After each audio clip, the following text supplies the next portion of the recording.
નમસ્કાર સજ્જનો, સ્વાગત છે આપનું અમારી યુટ્યુબ ચેનલ ક્રિએટિવ ગુજરાતી ઉપર. તો સજ્જનો, જ્યારથી ડોનાલ્ડ ટ્રમ્પ સાહેબ અમેરિકામાં રાષ્ટ્રપતિ પદે સત્તારૂઢ થયા છે ને, ત્યારથી માર્કેટની માઠી અસર બેઠી છે. પહેલા ટેરિફ ચાલુ રાખ્યું અને ત્યાર પછી યુદ્ધે છેડ્યા છે સાહેબ. આ યુદ્ધની પહેલી અસર ક્રૂડ ઓઇલના ભાવ ઉપર પડે છે અને ક્રૂડ ઓઇલ ઉપર જાય તેની અસર માર્કેટ ઉપર જોવા મળે છે. કારણ કે મોંઘવારીનો માર કંપનીના પ્રોફિટથી લઈને ગ્રાહકની ખરીદ શક્તિ સુધી પડવાનો જ છે. તેમ છતાં આ સમય એક્ઝિટ લેવાનો તો નથી જ, તેવું સમજીને માર્કેટ સાથે જોડાયેલું તો રહેવું જ જોઈએ. સજ્જનો, અહીં કંપની તથા ફંડામેન્ટલના વીતેલા ઇતિહાસની ચર્ચા માત્ર અભ્યાસના હેતુથી કરીએ છીએ. જેને ખરીદ વેચાણની ભલામણ નહીં સમજવા આપ સૌને એક વિનંતી કરું છું. આજની ચર્ચાની પહેલી કંપની છે ઇન્ડિયન ઓવરસીઝ બેંક લિમિટેડ, જે IOB-ના ટૂંકા નામથી ઓળખાય છે. આ એક ભારત સરકારની PSU બેંક છે. જૂન 2024 ક્વાર્ટરનું રિઝલ્ટ રજૂ કરી દીધું છે. જેને આંકડામાં સમજીએ તો જે રેવન્યુ જૂન 2025 ક્વાર્ટરમાં 7,386 કરોડથી તે વધીને જૂન 2024 ક્વાર્ટરમાં 8,778 કરોડ થઈ છે. નેટ પ્રોફિટ 1,111 કરોડથી વધી 1,659 કરોડ થયો છે. છેલ્લા 3 વર્ષનો કમ્પાઉન્ડિંગ પ્રોફિટ ગ્રોથ 35% છે અને TTM 51% છે. સેલ્સ ગ્રોથ 3 વર્ષનો 18% છે. Return on equity last year 15% છે. માર્કેટ કેપ 65,241 કરોડની છે. સ્ટોક પ્રાઇસ ₹33.90 છે.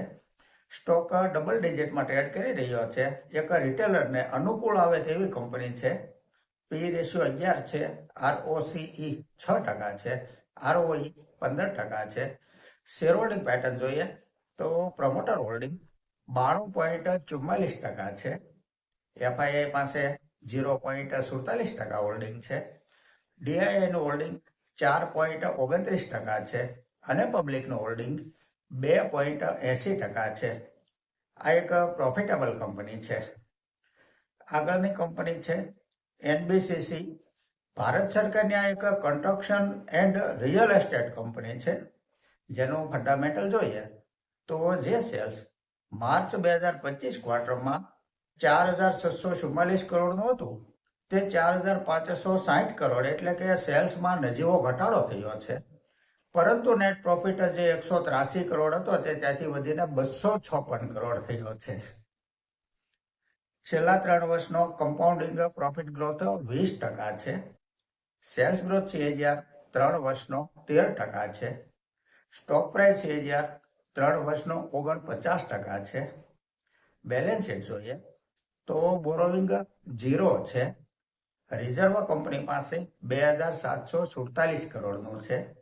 કંપની ઉપર બોરોવિંગનું બર્ડન બિલકુલ નથી. માર્કેટ કેપ 25,337 કરોડની છે. સ્ટોક પ્રાઇસ ₹93.80 છે. 52 વીક હાઈ ₹126 બનેલો છે. પી રેશિયો 38 છે. ROCE 31% છે. ROE 24% છે.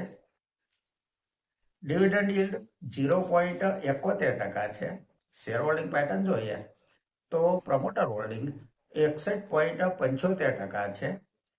Promoter president of India Bharat સરકારની કંપની છે. FII 4.77% હોલ્ડિંગ છે FIIનું. DIIનું હોલ્ડિંગ 11.28% છે અને પબ્લિક પાસે 22.20% હોલ્ડિંગ છે. આ એક પ્રોફિટેબલ કંપની છે. આગળની કંપની છે આશાપુરા માઇન કેમ લિમિટેડ. 1982માં ઇનકોર્પોરેટ થયેલી આ એક માઇનિંગ કંપની છે. કંપની આપણા ભારત દેશ સહિત અન્ય 7 દેશોમાં ખનિજ પ્રોડક્ટની નિકાસ અને વેપાર કરે છે. ફંડામેન્ટલ જોઈએ તો જે સેલ્સ માર્ચ 2025 ક્વાર્ટરમાં 555 કરોડ હતું તે વધીને 1,969 કરોડ થયું છે. નેટ પ્રોફિટ 79 કરોડથી વધી 121 કરોડ થયો છે. છેલ્લા 3 વર્ષનો કમ્પાઉન્ડિંગ પ્રોફિટ ગ્રોથ 51% છે. ટીટીએમ 38% છે. સેલ્સ ગ્રોથ 3 વર્ષનો 42% છે અને ટીટીએમ 91% છે. સ્ટોક પ્રાઇસ 3 વર્ષનો 62% છે. વિતેલા 1 વર્ષમાં શેરહોલ્ડરોને 27% રિટર્ન આપ્યું છે. રિટર્ન ઓન ઇક્વિટી લાસ્ટ વર્ષનું 28% છે અને 3 વર્ષનું 27% છે. બેલેન્સ શીટ જોઈએ તો બોરોવિંગ 1444 કરોડ છે.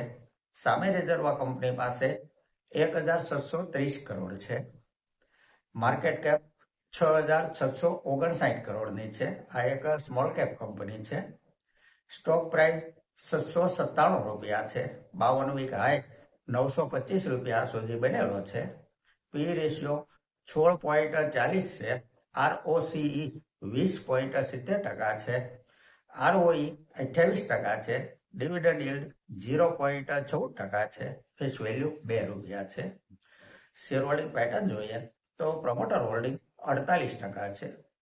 FII નું હોલ્ડિંગ 19.22% છે. DII નું હોલ્ડિંગ 0.40% છે અને પબ્લિક પાસે 32.36% હોલ્ડિંગ છે. આ એક પ્રોફિટેબલ કંપની છે. ફંડામેન્ટલ સારું છે. રિટર્ન સારું આપ્યું છે કંપનીએ.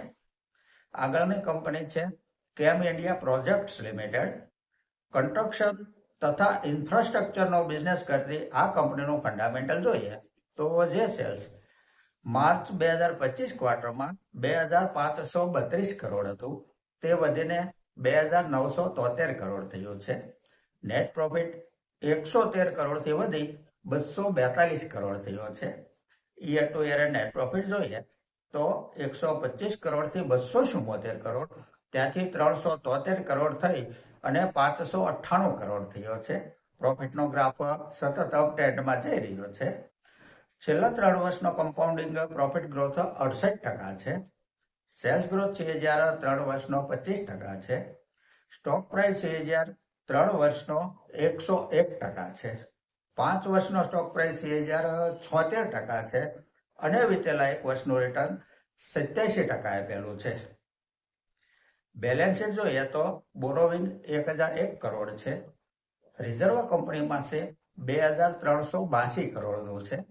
માર્કેટ કેપ 24755 કરોડની છે.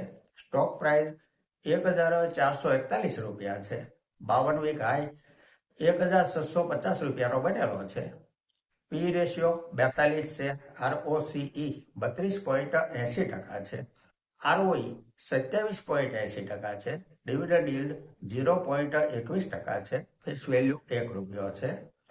શેર હોલ્ડિંગ પેટર્ન જોઈએ તો પ્રમોટર હોલ્ડિંગ 67.46% છે. FII પાસે 7.27% હોલ્ડિંગ છે. DII નું હોલ્ડિંગ 2.86% છે અને પબ્લિક પાસે 22.40% હોલ્ડિંગ છે.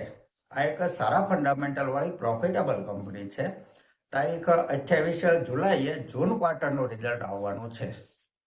આગળની કંપની છે બેંક ઓફ બરોડા લિમિટેડ. જૂન 2024 ક્વાર્ટરના રિઝલ્ટમાં કંપનીએ નેટ પ્રોફિટ 1839 કરોડ બતાવ્યો છે, જે જૂન 2025 ક્વાર્ટરમાં 3517 કરોડ હતો.